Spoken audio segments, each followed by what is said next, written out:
क्या आपने कभी सोचा है कि इंसान के सबसे बड़े शत्रु बाहर नहीं, उसके अपने मन में रहते हैं?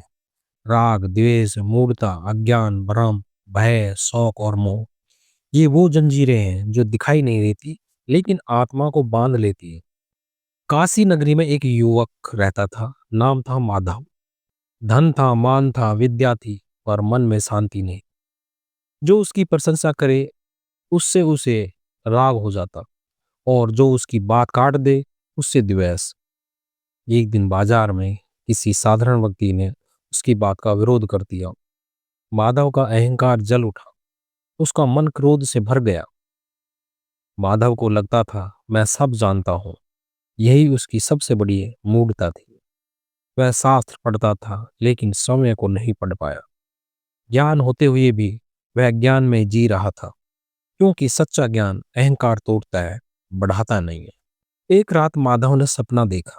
वह सोने के महल में बैठा है, चारों ओर वैभव है, पर महल जल रहा है। वह बाहर निकलना चाहता है, पर रास्ता नहीं मिलता। घबरा कर उसकी नींद टूट गई। दिल जोर जोर से धड़क रहा था।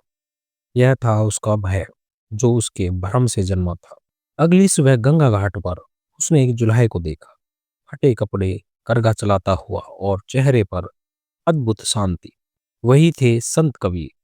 माधव ने व्यंग से कहा, संत जी, संसार तो दुखों से भरा है, आप इतने निश्चित कैसे हैं?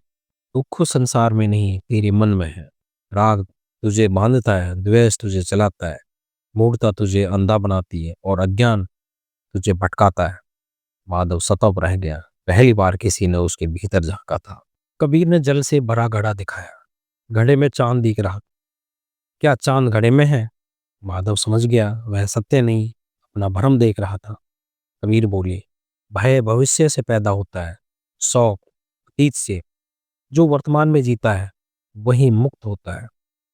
कबीर ने कहा, मोह सबसे गहरा जाल है, जिनसे तू चिपका है, वही तुझे बांध रहे हैं। माधव की आंखों से आंसू बहने लगी। उस दिन राग ढीला पड़ गया, द्वेष पिघल गया, और मन हल्का हो गया। मन ही माला, मन ही पूजा, मन ही करे खराब। मन के जीते जीत है, मन के हारे हार।